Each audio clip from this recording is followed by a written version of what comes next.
Mr. Pregler. Thank you. First off, I'd like to thank the League of Women Voters for holding this forum tonight. It's greatly appreciated. Voting is our first liberty afforded by the U.S. Constitution prior to the Bill of Rights, and voting for those who seek office is a primary tool and the main reason we are a democracy. So it's extremely important as a republic that people vote in our elections, and it's the voting process that makes our nation a democracy. So I strongly encourage everyone to vote, and thank you for holding this all-important forum. My name's John Pregler, and I'm running for First Ward City Council because I believe that my 20 years worth of experience working with local, state, and federal governments dealing with work management and budgetary issues makes me uniquely qualified to help address some of the key issues that the city of Dubuque currently faces. Some of those is continually managing the downward payment of our current city debt. One of the issues that I want to address for the first ward is the addition of a new fire station within the first ward to service the largest landmass in the city of Dubuque at 16.2 square miles. I'd like to also address mobility, primarily for seniors and low-income individuals in the city of Dubuque. Mobility is going to become a bigger and bigger challenge, and we need to do something about that. And I'd like to also address the issues of shots fired and murders that have been on the increase since 2012. Thank you.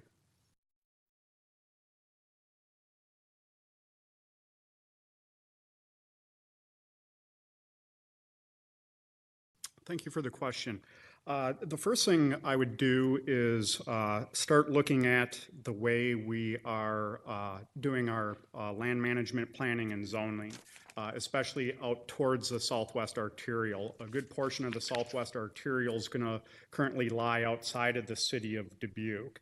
A portion of it, however, does lie within the city, so we need to look at addressing the zoning in those areas, make sure that it's the right mix of zoning for both commercial as well as residential use, potentially some industrial use. The big thing we need to do is, as I mentioned, one of my topics is getting a new fire station within the first ward to service the south and the west ends of town. Right now, where the Southwest Arterial begins and where it ends is quite a long journey for any ambulance or fire department or fire engine from a Dubuque fire station to travel. So I think getting fire stations and EMS services for the Southwest Arterial area addressed is going to be a big issue to start addressing the land management and planning out the residential subdivisions and those types of things that we anticipate growing in that part of town. And then looking at the building on the economic incentives and all the foundation that the city of Dubuque has put forth to draw people to Dubuque. So I foresee the Southwest Arterial first and foremost being developed as residential and then commercial following after that. Thank you.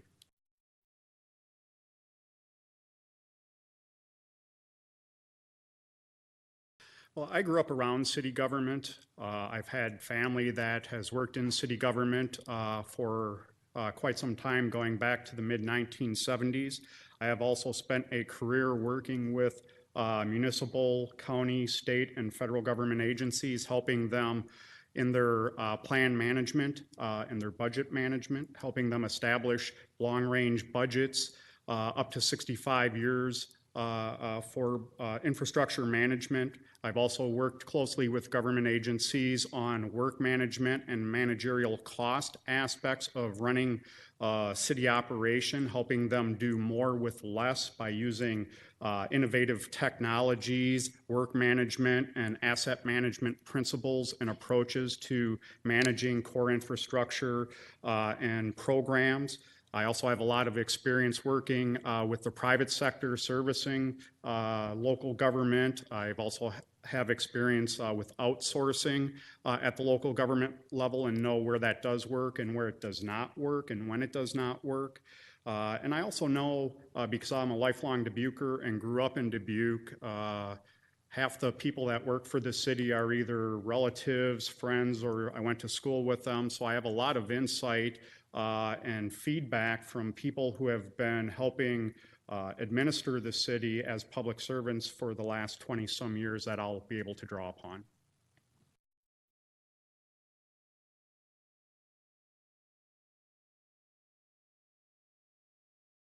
Okay. Mr. Pregler? Sure. There's a few issues that directly impact the first ward. I've already mentioned the first one. That's the need for a new fire station to service the first ward. Again, 16.2 square miles. We only have one of the 5 city fire stations reside actually within the ward itself. So I think that's a very important issue that needs to be addressed. I also believe first ward mobility is a very big issue, and there's 2 areas that pertain to that. One is transportation mobility. Again, seniors, and as our baby boomers get older, they desire to drive less. So having more options either via Do-Ride or the Jewel for transportation is a big issue. But I think also just mobility from a pedestrian standpoint around the first ward, especially along JFK, Dodge Street, and the Northwest Arterial are critical issues, not only at the intersections where there are a high number of accidents. The majority of accidents in the city of Dubuque tend to happen along those roads in the first ward. So I think doing something about pedestrian traffic to open up the ability for people to get into businesses and shop in the first ward is very critical, both for the consumer, the traveler, as well as the first ward businesses. So I think those 2 things, more so than anything, are first ward issues that I'd like to see addressed in my first term.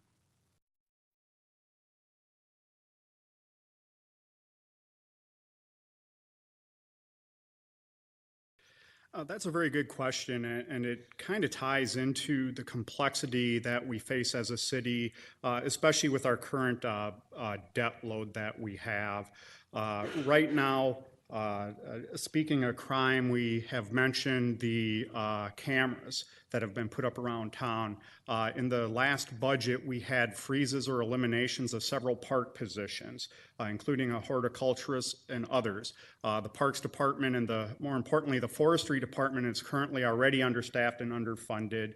We have an emerald ash borer outbreak in the city, and they're spending most of their time trimming around trees downtown so the cameras can be visible for more than a block to fight crime.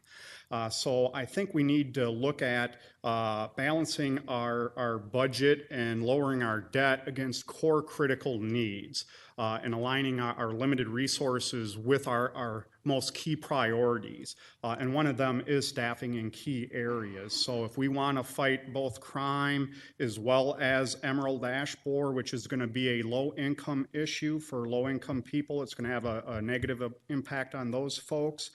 We need to look at how we start increasing employment on the Forestry Department. So there's some positions that I believe are key that have been either frozen or eliminated that we need to look at and prioritize. And then there are other positions that would be secondary to the role of city government that we need to look at or consider what we do with.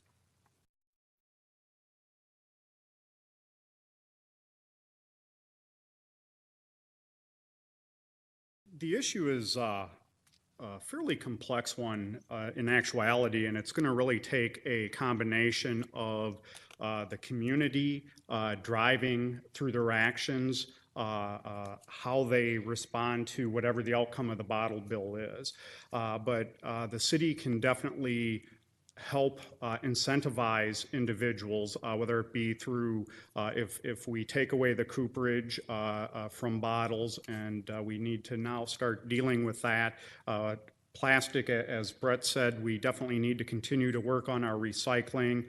Green Dubuque has been very proactive and very vocal in the programs and the expansion of the different programs out at the Dubuque Metropolitan Solid Waste area. And I think the city needs to work more closely with the Dubuque Metropolitan Area Solid Waste Agency and the county in addressing some of the services that they can provide to help us with expanding recycling programs and potentially doing some reclamation in the area of glass. There are some options out there that have not been explored that we can definitely take a look at. I think we've become as a society conscious enough about littering that although that is a concern, I don't think it's as big of a concern because the original bottle bill and the cooperage has definitely been around long enough that it's changed people's habits. And they're in that habit, and we've been doing the same with recycling. So I think it's just more education and enhancing the programs that we currently have.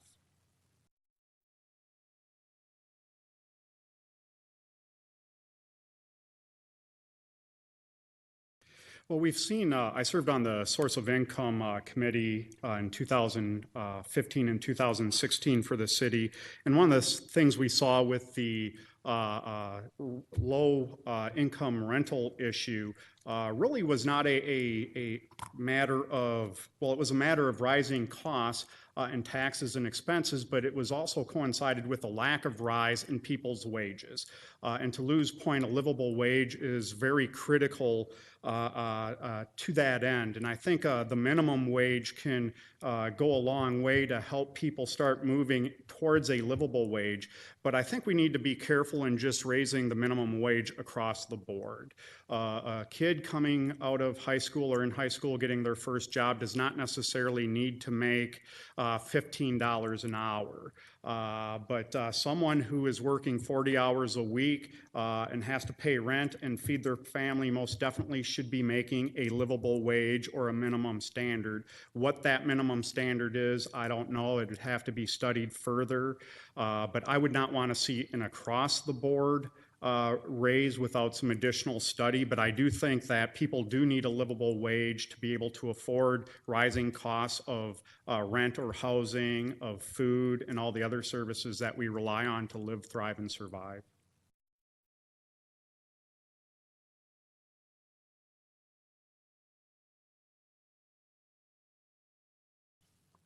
Yes, my position with my current firm does allow me the flexibility to help set my own schedule. I do a lot of writing in my job, so I can write in the evenings or in the mornings or in the weekends.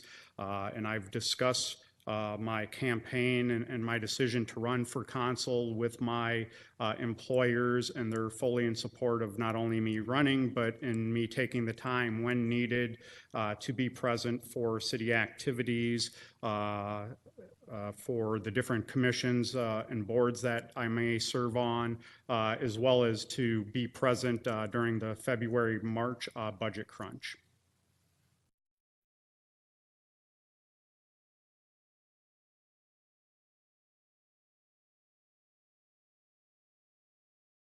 Well, the city has had a complete streets policy and plan for over a decade. I'd like to see it more aggressively implemented as we rehabilitate existing streets and as we grow our city through new subdivisions, new roads, and those types of things.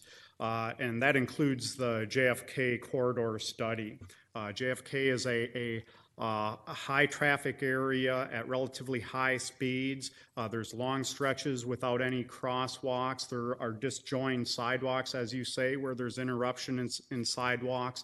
I think that there needs to be a comprehensive plan to address pedestrian mobility along the whole JFK and Northwest Arterial corridors, especially as we see the residence areas of the Hillcrest, the Embassy West areas, and other areas walking more, biking, running, wanting to walk to Hy-Vee to pick stuff up or go to the mall to shop or whatever the case may be. So I think we need to definitely look at the sidewalk situation, but I think we also need to look at the signal light timing and put in more pedestrian-friendly crosswalks at different sections of JFK so it is safe.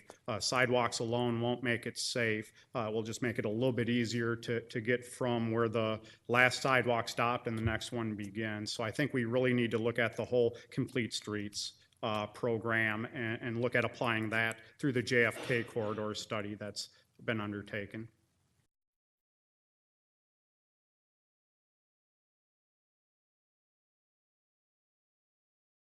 I have, especially over the last 3 years, serving on the city's Long Range Planning Advisory Commission. I've attended council work sessions, and I've also presented. Same with serving on the Source of Income Committee. We presented before council, and then I was here for pretty much all the budget meetings in February and March. And as part of our role as the Long Range Planning Advisory Commission, we participate in the budget process and review, which I've done ever since 2010.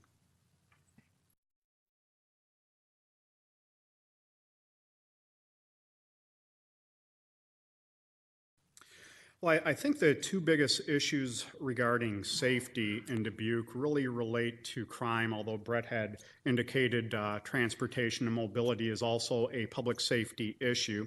I think the two main issues related to safety that people have reached out to me and talked about, one is the rise in shots fired in Dubuque. The second thing is related to the rise in murders. We've had 8 murders in the last 5 years, which is unheard of in a 5-year period in Dubuque. They are separate subjects, and they tend to be unrelated. As far as the murders go, speaking with a variety of retired and existing police officers on the force, their number one concern is not shots fired, it is mental health. They need training as individual police officers. They need a professional on staff that they can turn to because daily they deal with mental health issues. And so they would like some assistance in that regard. As far as shots fired goes, we need to determine whether or not the shots fired generally are related or if they're truly independent activities that go on totally unrelated. So if we find that the majority of shots fired tend to be by people who know each other, and if the majority of them are people who belong to one of the 26 Chicagoland gangs that have been identified operating in the city of Dubuque, I think we can find a solution. If they're truly unrelated, then it's going to be much harder to address that particular issue.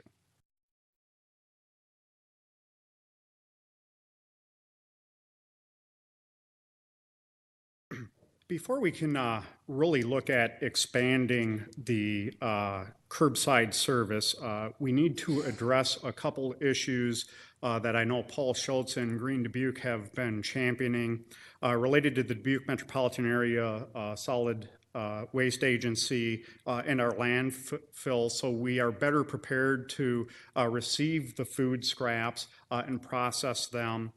So we can also start doing more with yard waste and providing mulch back to citizens who would like to use that byproduct or that consumable from our waste. I do believe glass needs to be addressed. There are some ideas out there in which glass can be reclamated locally, turned back into silicone or sand and used in construction projects. That's something that we can potentially look at here as a city, but it really requires the city, the county, the Dubuque Metropolitan Area Landfill Agency, and others coming together to first address the capacity issues that would be required before we can start addressing the curbside expansion issues. But I am 100% for recycling as much as possible.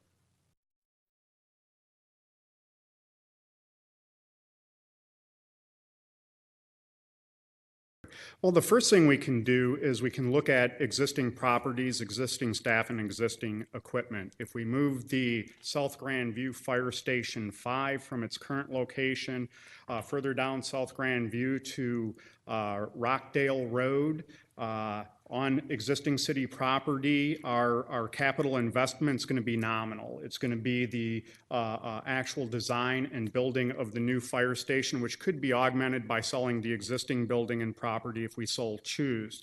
But we could then move existing staff, existing equipment to that location, and that will save a matter of several minutes getting out to the Table Mound and the Jaeger subdivisions or Crestwood and Timberhurst. Or those particular areas, the Valentine Drive area that was recommended to have a firehouse built back in 1969, the recommendation was made, and and was never acted upon. So I think there are stuff we can do immediately and save money, and then I think we can look longer term over the next 3 to 7 years at building a second fire station, potentially out in the Chavanel Northwest Arterial area that can then also service Stone Valley Road out past Menards. We're responsible for police and fire service all the way out to the landfill. So that new firehouse could service Embassy West, Hillcrest area, augment the JFK fire station as well. So I think we have some opportunity with existing resources as well as some longer term resource planning.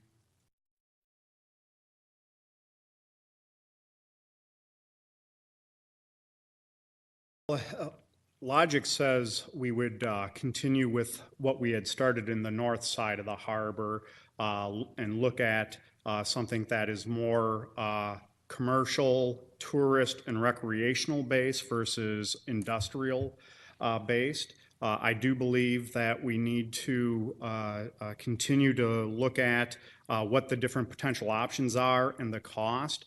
The South Harbor is very much a brownfield, which is going to come with a whole host of environmental issues and costs for cleanup before we can get into the full development of the South Harbor.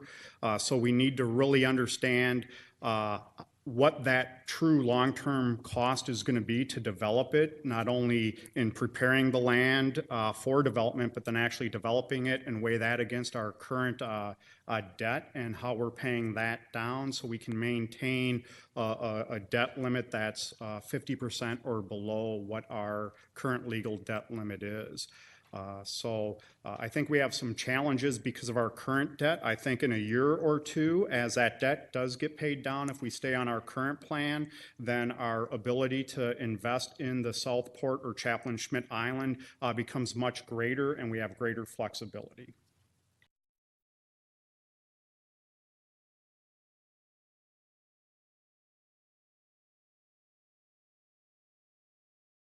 First off, thanks to the League of Women Voters for holding this forum. Again, as I had mentioned in my opening, voting is the core of our democracy, so these forums are very important. First off, I'm a lifelong Dubuquer, and my family has been here since the 1850s. And as a Dubuque historian, I absolutely love our community. I love our history, and I love our potential. And as such, I believe that we've built a solid foundation over the last 10 or 20 years in the investments we've made in Dubuque. And just like a business, it's time that we take a step back and we look at those investments, we evaluate them, and we let them do their job and work for us before we start making new rounds of investments.